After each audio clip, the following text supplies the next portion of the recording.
तो बच्चों next topic हमारा है cylindrical coordinates in terms of cartesian coordinates.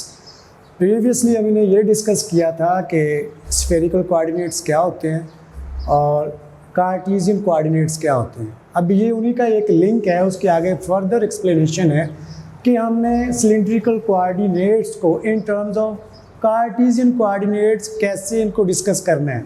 तो बच्चों for this we know that हमने प्रीवियस लेक्चर में ये बात डिस्कस की है कि सिलिंड्रिकल कोऑर्डिनेट्स क्या होते हैं। X is equal to r cos theta, y is equal to r sine theta and z is equal to ji.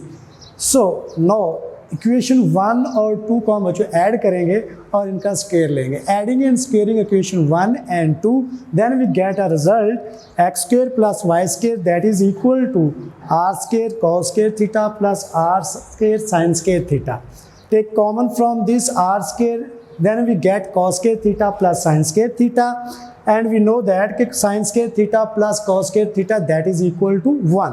So putting the values of this, we get x square plus y square that is equal to r square.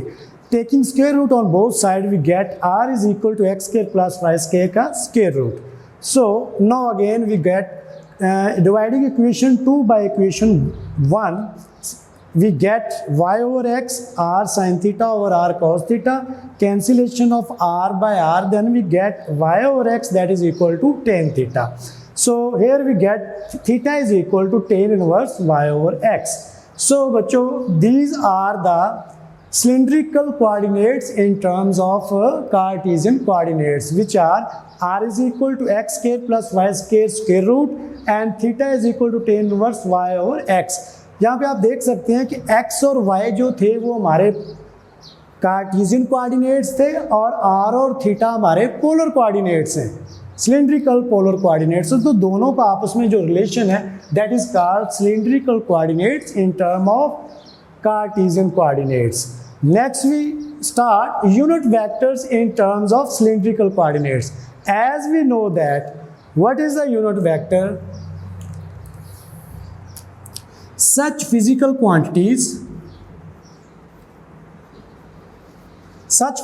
quantities having unit magnitude,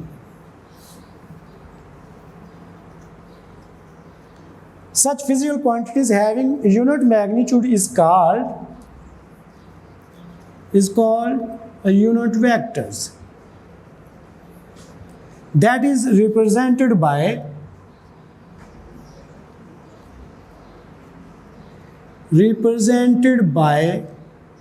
a और ये cap डालेंगे that is unit. So it's formula is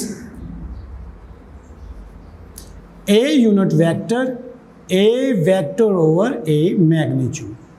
बच्चों हम यही physics की definition को अपने mathematics में यूज़ करेंगे और इसी से अपने रिजल्ट जो है वो एलेबोरेट करेंगे, उनको वापस करेंगे और उनको एक्सप्लेन करेंगे। So our topic is unit vectors in cylindrical coordinate system. What is the cylindrical coordinate system in terms of unit? तो बच्चों हम यहाँ पे एक्सप्लेन करेंगे कि e unit vector theta r, e unit vector theta, e unit vector z are the cylindrical unit vectors. Cylindrical unit vectors. तो similarly बच्चों जैसे कि अगर हम एक वेक्टर a ले रहे हैं और उसकी जो फार्मूला है a वेक्टर और एक मैग्नीट्यूड, सिमिलरली अगर हम इन्हीं को एक्सप्लेन करें तो जो हमारा ई आर यूनिट वेक्टर है इसका जो फार्मूला बनेगा that is E R unit vector E R over E R की मैग्नीट्यूड। तो बिल्कुल उसी फॉर्म को हम आगे एक्सप्लेन कर सकते हैं। Let we take r is equal to x i y j plus z k. As we know that x has a cylindrical value r cos theta, y has cylindrical values r sine theta and z is z. Then we take partial r over partial small r, that is cylindrical point. So that is r having a value 1, then cos theta, I r value 1 then sin theta j, and this is a unit constant having zero value. Similarly, we obtained partial r over partial theta, means equation को theta के respective evaluate करेंगे. Then r similar, चूंकि cos के अंदर theta आ रहा है तो थीटे की वैल्यू जो होगी वो उसके हिसाब से उसको ऑब्टेन करवाएंगे. तो कॉस का derivative minus sine, similarly sine का डेरिवेटिव कॉस. और सिमिलरली अगर हम इसी इक्वेशन को z के रिस्पेक्टिव करवाएं सिलेंड्रिकल कोऑर्डिनेट्स के, तो इसमें वैल्यू k की 1, देन वी टेक z की वैल्यू 1 और k वैल्यू हमारे पास यूनिट वेक्टर की फॉर्म में आ जाएगा. अब बच्चों हमने इनके यूनिट वेक्टर्स ड्राइव करने हैं. e यूनिट वेक्टर, r के respective e unit vector, theta के respective e unit vector, z के रिस्पेक्टिव. सो सिमिलरली हम उसी तरह की बात को एक्सप्लेन करेंगे कि e यूनिट वेक्टर का फार्मूला क्या होगा, e वेक्टर ओवर e का मैग्नीट्यूड. मैग्नीट्यूड क्या होती है, हम उसका जितनी भी टर्म्स होती हैं उनका स्केल लेकर उनका स्क्वायर रूट लेते हैं. तो बच्चों यहाँ पे देखें, partial r over partial r, ये हमारे पास वैल्यू है cos theta i plus sine theta j. ये हमारी वेक्टर फॉर्म ओवर इसी का क्या लेंगे, मैग्नीट्यूड लेंगे. cos square theta plus sine square theta square root, cos square theta plus sine square theta that is equal to 1. अच्छा ये 1 होता है तो फिर स्क्वायर रूट 1 भी 1 हमें लिखने की जरूरत नहीं. तो यही हमारा रिजल्ट आएगा cos of theta i plus sine of theta j. Similarly बच्चों e unit vector of theta, partial r over partial theta over partial r over partial theta का मैग्नीट्यूड. सो इसकी वैल्यू क्या है, minus r sine of theta i plus r cos of theta j over इसी का magnitude. तो यहाँ पे magnitude क्या बनता है कि sine square theta plus cos square theta that is equal to 1. Common हमारे पास r स्क्वायर, उसका स्क्वायर रूट कैंसिल, तो this is our required result. Similarly partial r over partial z यानी e unit vector of z. तो बच्चों यहाँ पे हमारे पास k है, k unit vector over k, क्या जब मैग्नीट्यूड इसका कोफिशिएंट 1 है तो उसकी मैग्नीट्यूड 1 होगी, तो k unit vector over 1 that is equal to k unit vector. तो this is the unit vectors in terms of cylindrical coordinate system. Now हम अभी इसको आगे मजीद एक्सप्लेन करते हैं बच्चों कि ये स्केलर फैक्टर क्या होते हैं. What are the scalar factors.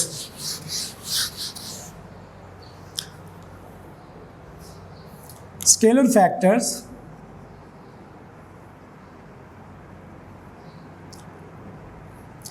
when an element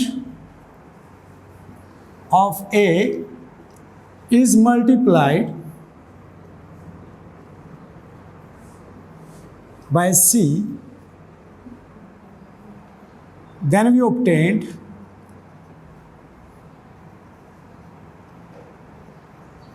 a scalar factor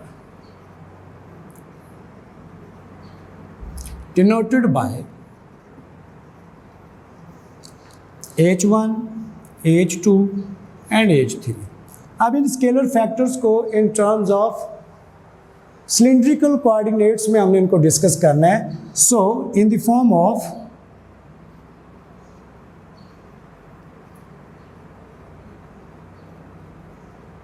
cylindrical coordinates H1 that is equal to H R, H2 that is equal to H of theta, H3 that is equal to H of Z. अब बच्चों यहाँ पे हमने unit vectors में इसकी जो value निकाली हमने उसका मैग्नीट्यूड लेना है. H1 मीन्स HR की मैग्नीट्यूड. तो मैग्नीट्यूड हमारे पास जो फर्स्ट R की मैग्नीट्यूड है वो है cos of theta plus iota sign of theta. ये वाली हम इसी का स्क्वायर रूट लेंगे और इसके ऊपर जजर लेंगे, cos square of theta plus iota sine square of ये वाला और square root that is equal to 1. तो हमारे पास जो स्केलर फैक्टर है H1 का वो हमारे पास 1 होगा. सिमिलरली जब हम H2 को डिस्कस करेंगे तो उसकी वैल्यू लेंगे minus r sine of theta का square plus r cos of theta का square that is equal to r square sine of theta plus r square cos square of theta. तो यहाँ से बच्चों r square common, then we gate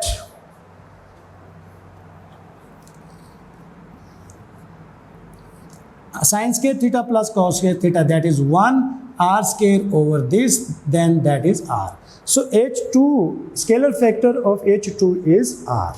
Similarly, we get h3, that is hz magnitude, और इसकी बच्चों आपके पास k unit vector है. We have a k unit vector in unit vector easy, so its values have only one magnitude. तो इसकी value 1 आएगी. तो similarly we can say that कि h1 जो है स्केलर फैक्टर, उसकी वैल्यू 1, h2 की वैल्यू r और h3 की value 1. These are the scalar factors in terms of cylindrical coordinate system.